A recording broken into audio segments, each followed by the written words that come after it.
Have you ever made macaroni and cheese that gets this type of cheese pull? I'm about to give you the best recipe that will have your family voting you to bring the macaroni and cheese for Thanksgiving this year. First rule of thumb when making macaroni and cheese is to always shred your own cheese. For this recipe, I used a mixture of 2 sharp cheddar, 2 mozzarella, and a Colby Jack. Once we shred all the cheese, we'll be making a custard. The custard is a mixture of 2 eggs, a cup and a half of heavy cream, and a cup of milk. You'll whisk this together and set it aside for later. I always boil my macaroni noodles in chicken broth. I use about 2 tablespoons of chicken broth when boiling.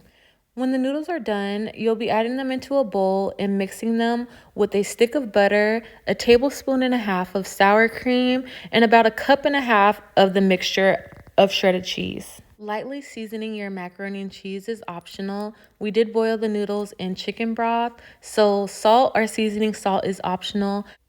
For my recipe, I added in a little bit of onion powder, garlic powder, black pepper, and a dash of salt. I baked my macaroni and cheese on my cast iron skillet. I buttered my skillet.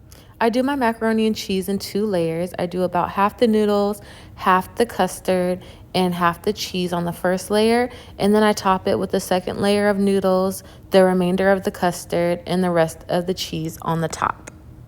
I sprinkled the top of my macaroni and cheese with a little bit of black pepper and parsley, and then I popped it in the oven on 375 for about 30 minutes. If you don't like your macaroni and cheese a little crispy on top, you can put it in the oven covered with foil on 350 for about 30 to 45 minutes. This was the final result of the macaroni and cheese, and we paired it with steak and broccoli tonight. Thanks for watching, and make sure to follow for more recipes.